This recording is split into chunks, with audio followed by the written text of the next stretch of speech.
बच्चों, तो आ गए हैं हम आपके लिए फिर से एक नया लेक्चर लेकर, जो कि है L2 और नया चैप्टर शुरू हुआ है। और आई होप आपको इंट्रोडक्शन जो है वो अच्छे से समझ में आया होगा।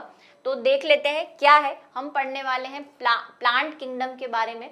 और चैप्टर फ्लो आपको पता ही है कि हमें ये सारी चीज़ें पढ़नी है, जिसमें आज हम शुरू करने वाले हैं शैवाल और शैवालों का वर्गीकरण। शैवालों के जो लक्षण हैं वो देखेंगे, वर्गीकरण देखेंगे। उसमें हम एक मेंबर पढ़ेंगे क्लोरोफाइसी।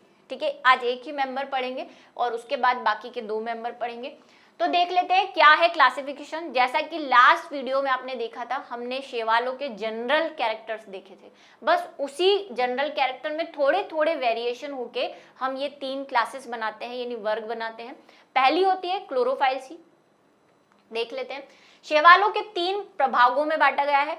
पहला है क्लोरोफाइसी, जिसे आज हम पढ़ने वाले हैं। दूसरा है फियोफाइसी और तीसरा है रोडोफाइसी। इनके कॉमन नेम मैं आपको बता देती हूँ। क्लोरो मतलब ग्रीन, तो ये ग्रीन एल्गी है।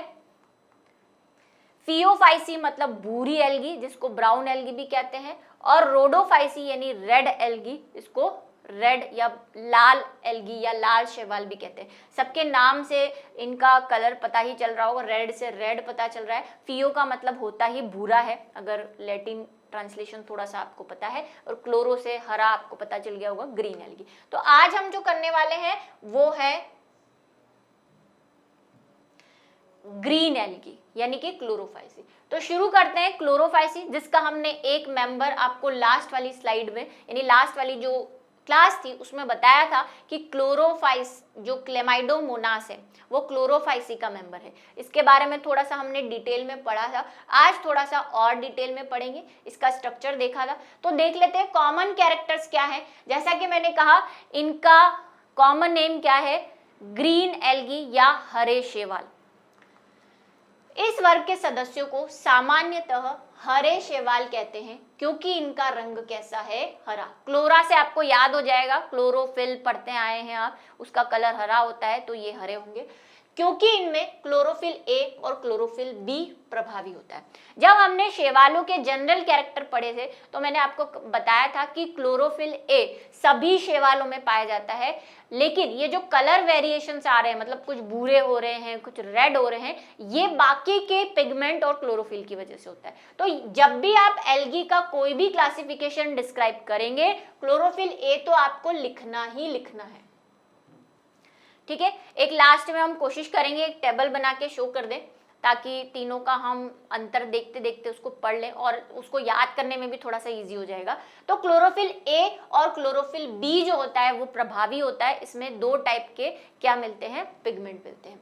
अंत इनका रंग हरी घास की तरह होता है, हरे कलर का होता है। ये दिख रहा है आपको, क्लेमाइडोमोनास जो है, हमने थोड़ा सा इसका स्ट्रक्चर पढ़ा था। क्या होता है इसमें एक कप शेप हरित लवक होता है, यानी क्लोरोप्लास्ट होता है। इसकी स्पेशलिटी है ये कप शेप का क्लोरोप्लास्ट।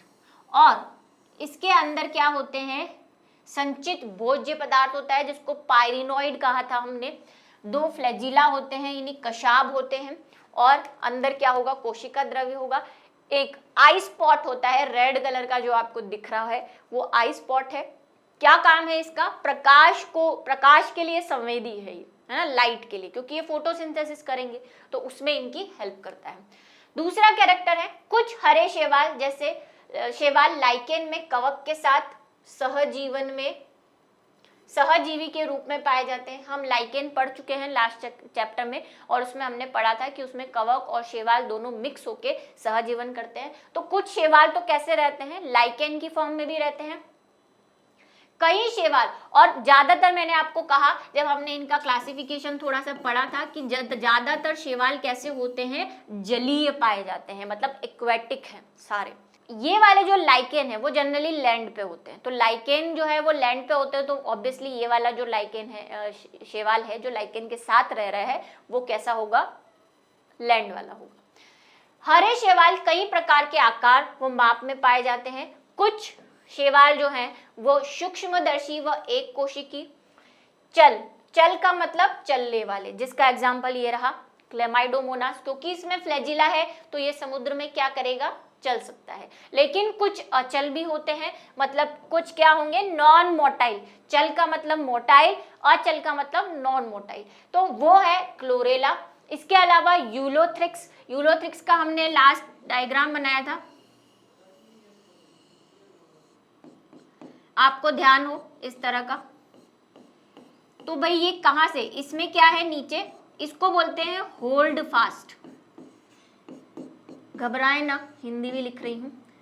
स्थापनांग,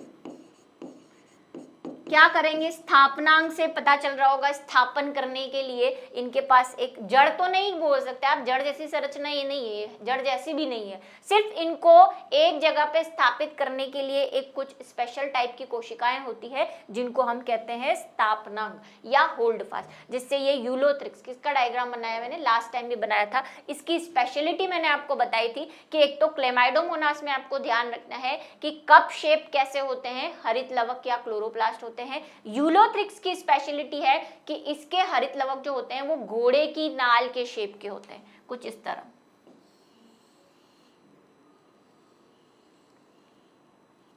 ऐसे। और सब में देखो यहाँ पे हरित लवक में ये चीज दिख रही है, ये पायरिनोइड है, इसमें भी होते हैं पायरिनोइड। अभी मैं बताऊंगी क्या होते हैं पायरिनोइड। एक कोशिकीय सबसे बड़ा शैवाल जो है वो है एसिटिबुलेरिया, ठीक है, इसको याद रखना है आपको, इंपॉर्टेंट है कि सबसे बड़ा शैवाल जो है, ये बड़ा शैवाल in the sense of area, क्योंकि हम जब शैवाल के जनरल कैरेक्टर पढ़ रहे थे तब मैंने आपको बताया था सबसे छोटा तो क्लोरेला है, सबसे बड़ा यानी लंबाई में बड़ा जो है वो कैल्प है, और ये बड़ा in the sense of area wise, मतलब ज्यादा फैला हुआ रहता है, इसलिए इसको एसिटिबुलेरिया कहते हैं। और ये एक कोशिकीय भी है, ठीक है, जो कैल्प है ना वो बहुकोशिकीय है, ये एक कोशिकीय में सबसे बड़ा है। चलिए नेक्स्ट कैरेक्टर है, वर्णक क्लोरोप्लास्ट में पाए जाते हैं। जो वर्णक जिसकी वजह से ये हरा है, वर्णक मीन्स पिगमेंट, किसमें पाए जा रहे हैं भाई, क्लोरोप्लास्ट है इनके पास, अभी हमने देखा कप शेप और अलग अलग शेप्स के, तो यहाँ पे क्लोरोप्लास्ट में वो वर्णक है हरे कलर का। क्लोरोप्लास्ट डिस्क या प्लेट की तरह भी हो सकते हैं, जालिकावत भी हो सकते हैं, कप के आकार के भी हो सकते हैं जैसा कि क्लेमाइडोमोनास में देखा, और सर्पिलाकार या रिबिन के आकार के भी हो सकते हैं। ये किस में मिलेंगे, ये आपको स्पाइरोगायरा में मिलेंगे। स्पाइरोगायरा के जो क्लोरोप्लास्ट होते हैं ना वो ऐसे सर्पिलाकार होते हैं, ऐसे, ठीक है। अधिकांश सदस्यों के क्लोरोप्लास्ट में एक या अधिक पायरिनोइड्स होते हैं। अभी मैंने बताया कि जिस भी शेप का आपके पास क्या है क्लोरोप्लास्ट है, उसके अंदर कुछ संरचनाएं पाई जाती हैं जिसे हम क्या कहते हैं, पायरिनोइड्स कहते हैं। ये पायरिनोइड्स क्या है, पायरिनोइड संचित भोज्य पदार्थ हैं, जैसे पादपों में स्टार्च होता है, ठीक है, एनिमल्स में ग्लाइकोजन होता है, कई जीवों में सेल्यूलोज होता है, इसमें पायरिनोइड्स है। अब ये पायरिनोइड्स क्या है, पायरिनोइड्स कुछ नहीं, इनमें होता तो स्टार्च ही है, बीच में तो क्या होती है, एक प्रोटीन की गोली जैसी संरचना होती है, इस तरह से ये प्रोटीन है, ठीक है। बाहर की तरफ इनमें स्टार्च के ऐसे कण जमा हो जाते हैं। तो देखने में ये आपको फूल जैसा लग रहा होगा, हाँ बिल्कुल सही लग रहा है, ये फूल जैसा ही है, और इसी संरचना को हम बोलते हैं पायरिनोइड्स, क्योंकि इसमें सिर्फ स्टार्च नहीं है, प्रोटीन का भी कुछ पार्ट मिला हुआ है, तो फिर एक नया नाम इसको दे दिया गया पायरिनोइड्स, ठीक है। वसा की कुछ बूंदें भी होती है, ठीक है, होते हैं जो स्टार्च संग्रहण करते हैं, समझ गए ना आप, मैंने कहा इसके चारों तरफ स्टार्च होता है, उसका संग्रहण करते हैं। कुछ शैवालों में तेल बूंदक यानी कि फैट ड्रॉपलेट्स वसा की बूंदें भी होती है, के रूप में भी भोजन संचित करते हैं। वसा की बूंदें कैसे रहेंगी, ऐसे, बस ऐसे ड्रॉप लाइक फैली रहेंगी, ठीक है।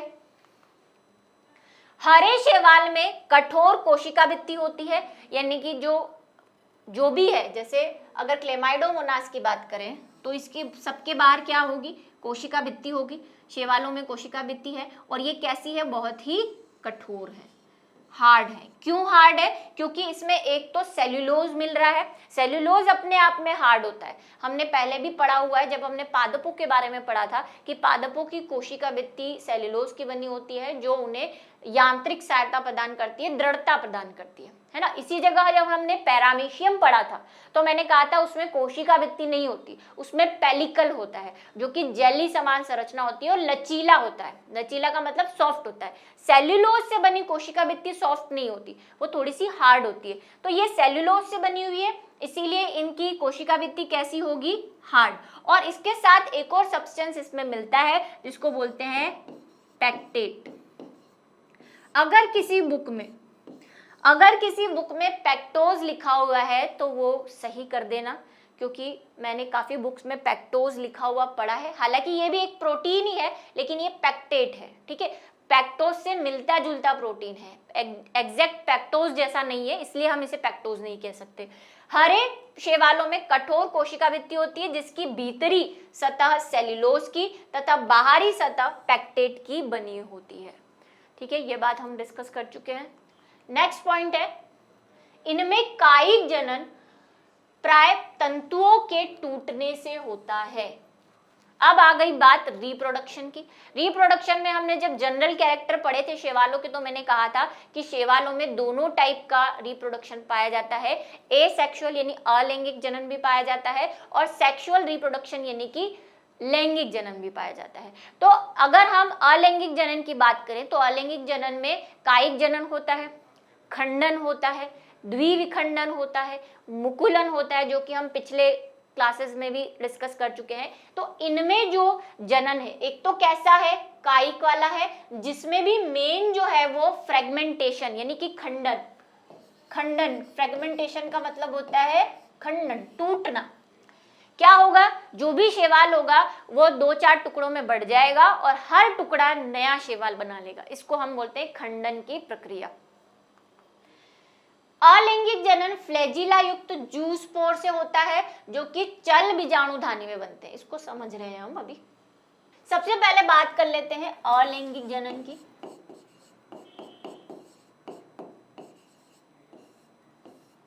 अलैंगिक जनन में भी पहले बात कर रहे हैं कायिक की, क्योंकि कायिक जनन भी अलैंगिक जनन का ही एक प्रकार है। वेजिटेटिव रिप्रोडक्शन जिसे कहा जाता है इंग्लिश में। क्या होगा इसमें कि कोई भी शैवाल होगा, जनरली ये किसमें होता है कायिक जनन? स्पाइरोगायरा में होता है, यूलोथ्रिक्स में होता है, ठीक है। तो हम एग्जांपल ले लेते हैं यूलोथ्रिक्स का, उडोगोनिया का भी ले सकते हैं एग्जांपल। तो यूलोथ्रिक्स में क्या होता है, मैं आपसे यूलोथ्रिक्स का थ्रेड बना रही हूँ, ये यूलोथ्रिक्स है। अभी मैंने वो सबस्ट्रेटम के साथ बनाया था, अभी सिर्फ उसका एक क्या बना रहे हैं हम, तंतु बना रहे हैं। और अंदर इसके क्या होंगे, वही संरचनाएं, क्लोरोप्लास्ट होगा। अभी मैं ऐसा बना रही हूँ। जनरली देखो घोड़े की नाल का तो होता है, लेकिन अगर आप इस यूलोथ्रिक्स को साइड से देखेंगे ना, फ्रंट से, घोड़े की नाल का तो वो टॉप से आप काट के देखेंगे तब दिखेगा। वैसे अगर आप देखेंगे बुक्स में, अगर आपने देखा हो तो वो ऐसा बना हुआ है, ऐसे, है ना, पीछे से, फ्रंट से देख रहे हैं, ये रिबन है, ऐसा है। इसको मैं ऐसे कर दूं तो कैसा दिखेगा? ये यहां से देखोगे तो घोड़े जैसा दिखेगा, और ऐसे टर्न हो गया तो वो ऐसा ही शेप दिखता है इसकी कोशिका में, ठीक है। तो ये है, इसमें क्या होगा, खंडन हो जाएगा, मतलब ये टूट फूट टुकड़े टुकड़े हो जाएंगे, जैसे लोगों के दिलों के होते हैं। तो ये टुकड़े हो गए। अब हर एक टुकड़ा, मान लो ये सारे टुकड़े हैं, इनमें अपना अपना क्या होगा,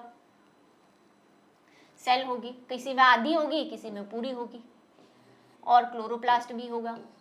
अब ये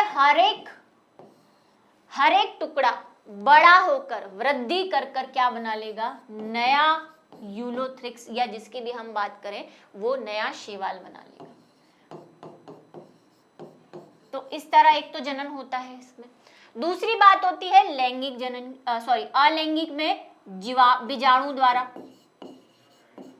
इनके जो बीजाणु बनते हैं यानी स्पोर बनते हैं, उन स्पोर्स को जू स्पोर कहते हैं, चल बीजाणु, चल बीजाणु, ठीक है।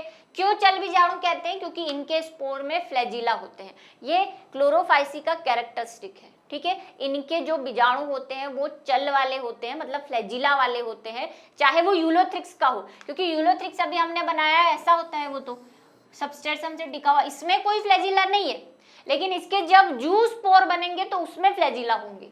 अभी कैसे बनाते हैं तो क्या होता है, इसी को समझा देती हूँ मैं, यूलोथ्रिक्स से ही समझा देती हूँ। वैसे क्लेमाइडोमोनास में भी बनते हैं, ठीक है, और यूलोथ्रिक्स में भी बनते हैं। अब एक स्पेशल बात, हाँ, ये जो शैवाल होते हैं इनकी जो मेन बॉडी होती है, मतलब अगर यूलोथ्रिक्स है या क्लेमाइडोमोनास है, ये अगुणित है। कैसे हैं ये? अगुणित, मतलब N है, पूरा इनका शरीर अगुणित है। द्विगुणित अवस्था इनमें लैंगिक जनन के समय आएगी बस। और इनका पीढ़ी एकांतरण, जो कि हम पहले डिस्कस कर चुके हैं कि पीढ़ी एकांतरण क्या होता है, तो पीढ़ी एकांतरण में युग्मकोद्भिद पीढ़ी ज्यादा रहेगी, क्योंकि मेन जो जीव है वही कैसा है, वही कैसा है, अगुणित है। द्विगुणित कब होगा? जब दो युग्मक मिलेंगे, अभी उसको डिस्कस करेंगे, ठीक है। तो पीढ़ी एकांतरण की बात करते हैं, अभी सिर्फ मुझे इतना बताना है कि ये अगुणित होते हैं। तो अगर क्लेमाइडोमोनास की बात करें तो क्लेमाइडोमोनास में क्या होगा, जब इसको क्या करना होगा, जूस्पोर बनाने होंगे, तो इसका क्लोरोप्लास्ट वगैरह जो है वो धीरे धीरे क्या होगा, टुकड़ों टुकड़ों में विभाजित होने लग जाएगा, और इसके अंदर छोटे छोटे ऐसे नन्हे मुन्ने क्लेमाइडोमोनास जैसे छोटे छोटे बीजाणु बनने लग जाएंगे। सेम ऐसे बड़ा है ना, वैसे छोटे बनने लगे इसी के अंदर, ठीक है, अंदर बनने लग जाएंगे, और सब में क्या होंगे, फ्लैजिला होंगे। तो इन स्पोर्स को हम बोलते हैं चल बीजाणु। फिर क्या होगा, ये कब बनते हैं, विपरीत परिस्थितियों में।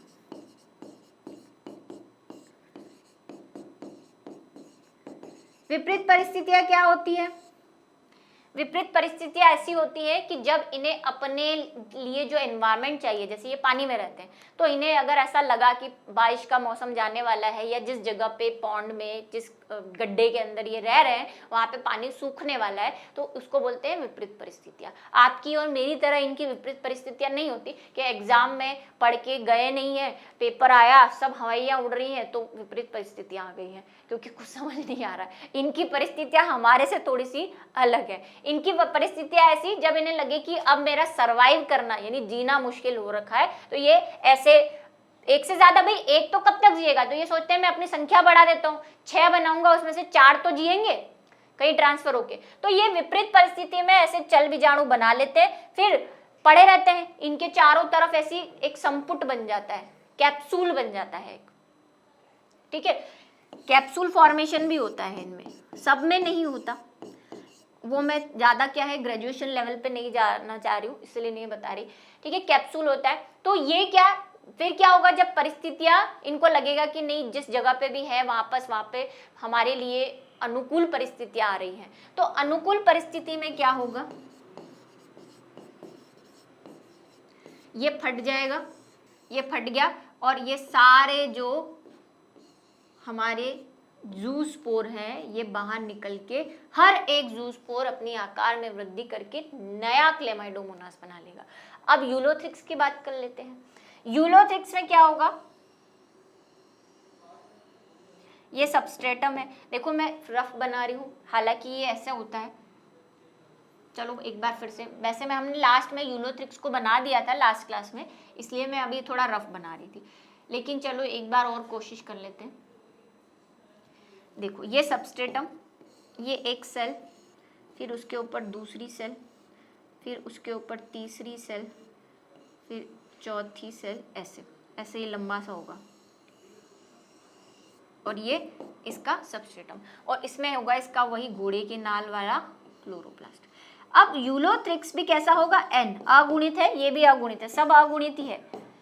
तो ये जब विभाजित होंगे, मतलब एक से ज्यादा, एक क्लेमाइडोमोनास में ही तो ये गुणसूत्र, ये जूस्पोर बन रहे हैं, तो ये सारे कौन से विभाजन से बनेंगे, समसूत्री विभाजन से। कौन से विभाजन से, समसूत्री से, क्योंकि N है, N से आधा और क्या कर लोगे, समसूत्री से बनेंगे, ठीक है। इसमें क्या होगा, कोई एक कोशिका अलग से वृद्धि करके मोटी सी हो जाती है, जैसे मैंने इसको अभी हाईलाइट कर दिया, इसको बोलते हैं चल बीजाणु धानी।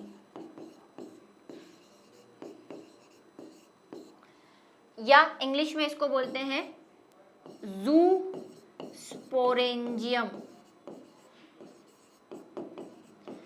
सेम प्रोसेस, इसके जो केंद्रक है वो विभाजित होगा। कौन सा विभाजन? समसूत्री, क्योंकि N है ये भी समसूत्री विभाजन होगा और 1 से 2, 4 से 6 ऐसे बहुत सारे केंद्रक बन जाएंगे। हर केंद्रक अपने चारों तरफ छोटा छोटा इससे कोशिका द्रव्य लेके क्या बना लेगा? बहुत सारे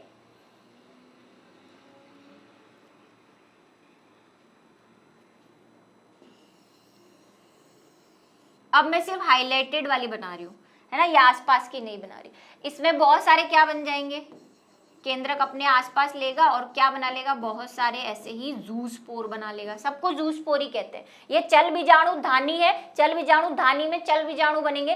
फिर वही जब विपरीत परिस्थितियां चली जाएंगी, इनको लगेगा कि हाँ अब सर्वाइव कर सकते हैं। वही होता है ना, डर के मारे हम कोई छुप जाते हैं, फिर हमें लगता है अच्छा जैसे रिजल्ट खराब आया हो और पता चलो पापा शाम को 5 बजे आने वाले हैं, तो इधर उधर रवड़ने चले जाएंगे कि अच्छा पापा आने वाले, इधर उधर भाग जाओ, तो ये छुप जाते हैं। फिर इनको लगता है अच्छा पापा सो गए हैं, अब बाहर निकल सकते हैं या अब अंदर घर में जा सकते हैं, तो ये भी क्या करते हैं? फूट जाते हैं और ज़ूस्पोर को रिलीज कर देते हैं। और हर एक ज़ूस्पोर क्या बनाएगा? नया, कहाँ पे? किसी सबस्ट्रेटम में जाके चिपक जाएगा और चिपक के बड़ा सा यूलोथ्रिक्स बना लेगा।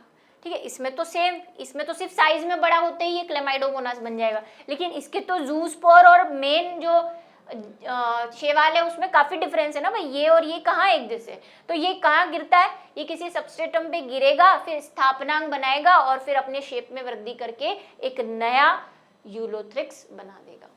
ठीक है, तो इसी के साथ कुछ और भी इसमें, हालांकि सारे ज़ूस्पोर ही होते हैं, लेकिन कई बुक्स में आपको जैसे हैप्लेंटोइक या एकाइनोइड ऐसे वर्ड्स भी देखने को मिल सकते हैं, वो भी बनते हैं इनमें, लेकिन हमें इतना डिटेल में नहीं जाना। जैसे कि मैंने कहा था, हमें 11th का लेवल क्रॉस नहीं करना है, थोड़ा सा हम करते हैं वो भी सिर्फ कंपटीशन के हिसाब से, लेकिन ग्रेजुएशन लेवल पे जाके नहीं पढ़ना है इसको। चलिए अब बात कर लेते हैं सेक्सुअल रिप्रोडक्शन की। ये तो सब एसेक्सुअल और कायिक था, लैंगिक जनन, सेक्सुअल रिप्रोडक्शन। सेक्सुअल रिप्रोडक्शन में अगर आपको ध्यान हो तो मैंने आपसे कहा था कि शैवालों में 3 तरह का सेक्सुअल रिप्रोडक्शन होता है। एक होता है आइसोगेमी, एक एनाइसोगेमी और एक ऊगेमी। नहीं अगर देखा है पिछली क्लास जाके देखनी पड़ेगी, क्योंकि फिर से रिवाइज करना थोड़ा सा मुश्किल है। तो इनमें यानी क्लोरोफाइसी में भी 3 तरह का होता है। जनरली मैंने कहा था वो इंग्लिश में 3 तरह का है, लेकिन हिंदी में लिखने जाते हैं तो वो 2 बन जाता है। एक तो होता है समयुग्मजी, जिसको हमने कहा आइसोगेमी या गैमस। फिर होते हैं दूसरे विषम युग्मजी,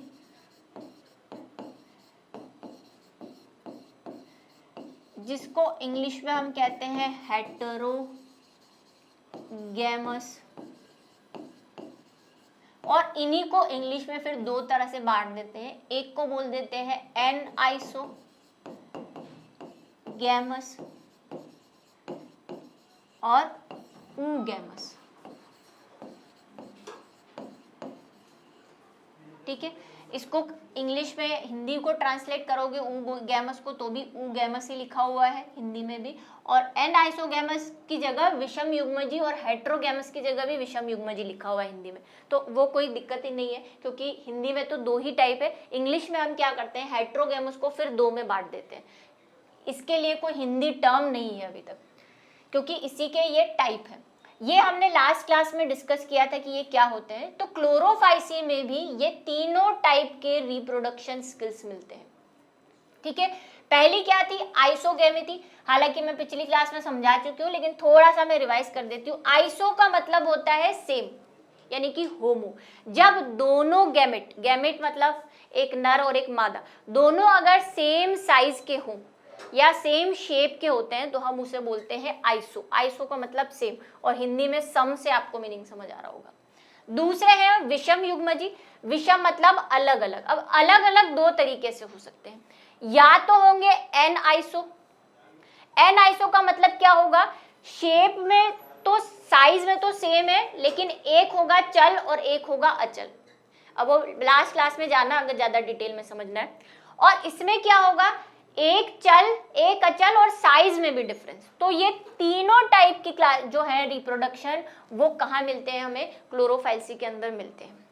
और एक आइसो वाले का एग्जाम्पल है सम युग्मजी में आप एग्जाम्पल दे सकते हैं क्लेमाइडोमोनास का,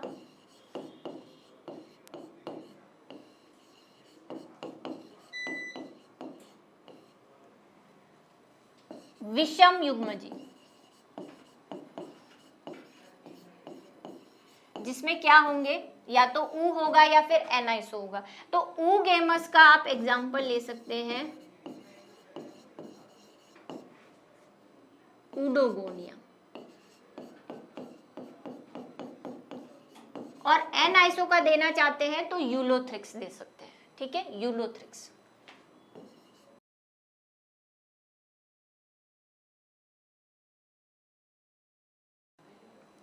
अब हम किसी एक का एक एग्जाम्पल लेके जो सेक्सुअल रिप्रोडक्शन है उसको समझ लेते हैं। यूलोथ्रिक्स ही ले लेते हैं। ये देखो यूलोथ्रिक्स का ये पूरा फिलामेंट और इसमें सेल होंगी। अब जब हमने चल बीजाणु पढ़े थे तो हमने एक बात कही थी कि इन्हीं में से एक कोशिका जो है वो दूसरों से थोड़ी सी डिफरेंट हो जाती है और चल बीजाणुधानी यानी कि स्पोरेंजियम बना लेती है। यहाँ पे क्या होगा, अब इसको गैमेट बनाने हैं तो सेम वही केस, इनमें से एक कोशिका जो है वो थोड़ी सी डिफरेंशिएट हो जाएगी दूसरों से, थोड़ी सी अलग दिखने लग जाएगी, और वहां पे जूस्पोर बना रहे थे तो उसको जूस्पोरेंजियम कह रहे थे। यहाँ पे क्योंकि अब नर व मादा बनाने हैं तो नर के लिए हम एंथ्रेडियम यूज करते हैं और मादा के लिए ऊगोनियम यूज करते हैं। ठीक है, नर के लिए क्या यूज करते हैं, एंथ्रेडियम, और अगर हिंदी लिखना चाहते हैं तो नर के लिए इसको ग्रीन से कर देते हैं, ये होगी नर युग्मक धानी। इंग्लिश में क्या बोलेंगे इसको, एंथ्रेडियम। ठीक है, और एक इसी फिलामेंट में या किसी दूसरे फिलामेंट में भी हो सकती है, एक फिर दूसरी अलग हो जाएगी जिसको हम क्या बोल देंगे, मादा युग्मक धानी।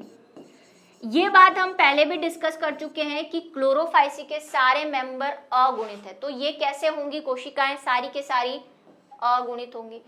और जनरली जब हम युग्मक निर्माण की घटना पढ़ते हैं तो हम बोलते हैं अर्धसूत्र विभाजन होगा, लेकिन यहाँ पे अर्धसूत्र विभाजन की कोई जरूरत नहीं है क्योंकि ये पहले से ही अगुणित है। अर्धसूत्र विभाजन में तो गुणसूत्रों की संख्या आधी हो जाती है, पहले से ही आधी है तो उसको आधी करने का कोई रीजन नहीं है। तो ये किस तरह काम करने लग जाएगा, ये नर की तरह काम करने लग जाएगा और ये मादा की तरह काम करने लग जाएगा। इनमें से क्या रिलीज होंगे, इसमें से नर युग्मक रिलीज होंगे और इसमें से क्या रिलीज होंगे, मादा युग्मक। अभी मैंने आपसे कहा कि यूलोथ्रिक्स जो है वो एनाइसोगेमी वाला आता है, मतलब इसमें नर और मादा में डिफरेंस होता है। क्लेमाइडोमोनास में तो दोनों सेम होंगे, अगर उसमें सेक्सुअल रिप्रोडक्शन हो रहा है, उसमें नर व मादा बन रहे हैं तो दोनों, नर भी ऐसा ही होगा और मादा भी ऐसी सेम साइज और चलने वाली होगी। किसमें, क्योंकि वो समयुग्मजी का एग्जाम्पल है। लेकिन यूलोथ्रिक्स में क्या होता है, नर तो चलनशील होता है, मादा अचलनशील होती है, साइज सेम होता है ना, आकार सेम है। और ऊडोगोनिया में क्या होता है, नर चलनशील होता है और बहुत छोटा होता है, मादा बहुत बड़ी होती है। तो तीनों चीजें, तीनों केस जो होते हैं वो चेंज हो जाते हैं। यही डिफरेंस है एनाइसोगेमी और ऊगेमी में। ऊ का मतलब होता है मादा, तो मादा बहुत बड़ी हो जाएगी, नर बिल्कुल पिद्दू सा, छोटा सा। ठीक है, तो क्या होगा, अब ये नर युग्मक बन गए, ये नर बन गया, ये मादा, दोनों में क्या होगा, निषेचन होगा। निषेचन होते ही क्या बनेगा, जाइगोट यानी युग्मनज। यहाँ पे हमने निषेचन करा दिया। अब ये जो कोशिका बनी है ये कैसी होगी जरा बताओ। ये N था, ये भी N था, दो N मिले तो क्या हो गया 2N, यानी ये अब कोशिका कैसी बन चुकी है, द्विगुणित बन चुकी है। लेकिन क्या यूलोथ्रिक्स या कोई भी क्लोरोफाइसी शैवाल का फिलामेंट है या जो जीव है वो द्विगुणित है? नहीं, वो तो अगुणित है। तो इसको अगुणित बनाना पड़ेगा। अगुणित कैसे बनाएंगे? एक ही हमारे पास समाधान है, अर्धसूत्री विभाजन। मियोसिस करवा दो इनमें, तो क्या बन जाएंगे? इसमें विभाजन होगा, बहुत सारी कोशिकाएं, विभाजन होगा मतलब पहले केंद्रक का विभाजन होगा, केंद्रक चला जाएगा अलग अलग जगहों पे, हर केंद्रक अपने साथ छोटा छोटा कोशिका द्रव्य लेकर बहुत सारे क्या बना लेगा? बीजाणु बना लेगा ऐसे। और हर बीजाणु क्योंकि अर्धसूत्री विभाजन से बना है तो कैसे होंगे? एन होंगे। अब वही जब परिस्थितियां, इसको लगेगा मेरा टाइम आ गया खुलने का, तो ये खुल जाएगा और सारे बीजाणु जो है वो बाहर रिलीज हो जाएंगे। और अगर यूलोथ्रिक्स बनाना है तो किसी सबस्ट्रेटम पे जाके चिपक जाएंगे और यूलोथ्रिक्स बना लेंगे पूरा के पूरा। ठीक है, इसीलिए मैंने आपसे कहा इस पूरे साइकिल को देखो। यहाँ पे ये भी एन था, ये भी एन था, ये भी एन है, बीच में सिर्फ एक जगह पे युग्मनज बन रहा है जो कि 2n है। इसीलिए क्लोरोफाइसी के सारे मेंबर कैसे होते हैं? हैप्लॉन्टिक यानी अगुणित होते हैं। और इनकी जीवन चक्र में द्विगुणित अवस्था सिर्फ युग्मनज बनते टाइम आती है। और इसीलिए हम बोलते हैं कि इनका जो अल्टरनेटिव जनरेशन है या एकांतरण पीढ़ी है वो कैसी है? युग्मकोद्भिद है। क्योंकि सब जगह युग्मकोद्भिद किसे कहते हैं? अगुणित अवस्था में जब जीव रहता है तो उसे युग्मकोद्भिद कहते हैं। ये बीजाणुद्भिद है क्योंकि इसमें 2n हो जाता है। द्विगुणित होता है तो उसको बीजाणुद्भिद कहते हैं, अगुणित होता है तो उसको युग्मकोद्भिद पीढ़ी कहते हैं। ये हम फर्स्ट लेक्चर में पढ़ चुके हैं। ठीक है, तो ये वाला केस जो है ये यहाँ पर अप्लाई होता है। तो एक चीज और जो हमें नोटिस करनी है, हालांकि मैंने वो पिछले बोर्ड पे लिख दी थी कि क्लोरोफाइसी का जो पीढ़ी होती है वो कैसी होती है? अगुणित पीढ़ी होती है, हैप्लॉन्टिक पीढ़ी।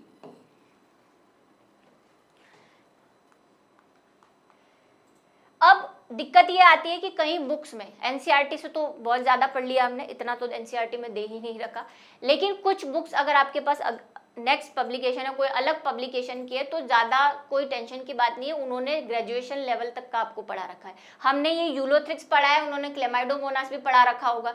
इतना पढ़ना ही नहीं है क्योंकि आपके सिलेबस में क्लियरली मेंशन है आपको ब्रीफिंग करनी है, यानी कि ब्रीफ अकाउंट ऑफ एल्गी पढ़ना है। छोटा सा सिर्फ जनरल आइडिया पढ़ना है। हमने जो पढ़ा है वो जनरल नहीं है, जनरल से एक्स्ट्रा ही है। और वो क्यों पढ़ाया है? थोड़ा सा आप कंपटीशन के हिसाब से प्रिपेयर रहे इसीलिए पढ़ाया है। बाकी एनसीईआरटी में तो एक पैराग्राफ दे रखा है शैवालों के क्लोरोफाइसी पे। ठीक है, जो मेन बातें थी वो क्या याद करनी है? एक तो क्लोरोफिल ए होता है, क्लोरोफिल बी होता है, संचित भोज्य पदार्थ जो होते हैं वो पायरेनॉइड होते हैं, कोशिका भित्ति होती है सेल्यूलोज और पेक्टेट की बनी होती है, रिप्रोडक्शन दोनों टाइप का मिलेगा, सेक्सुअल और एसेक्सुअल यानी लैंगिक और अलैंगिक दोनों टाइप का मिलेगा। पीढ़ी कैसी होती है? अगुणित पीढ़ी होती है। और सारे जीव कैसे होते हैं? चल, मतलब इनके किसी ना किसी स्टेज पे, चाहे वो जैसे यहाँ पे देखो यूलोथ्रिक्स में कोई चल संरचना नहीं है अभी, लेकिन जब ये सेक्सुअल रिप्रोडक्शन करता है या जब जूस्पोर बनाता है तो चल बीजाणु बनते हैं। तो किसी ना किसी स्टेज पे आपको चल संरचनाएं मिलेंगी, ये इसकी सबसे बड़ी स्पेशलिटी होती है। तो ठीक है, इसी के साथ आज का जो हमारा लेक्चर है वो खत्म होता है। आई होप आपको क्लोरोफाइसी समझ आया होगा और नेक्स्ट में हम रोडोफाइसी और फियोफाइसी के बारे में पढ़ेंगे और तीनों में डिफरेंस भी दिखेंगे। तो इंतजार कीजिए अगले वीडियो लेक्चर।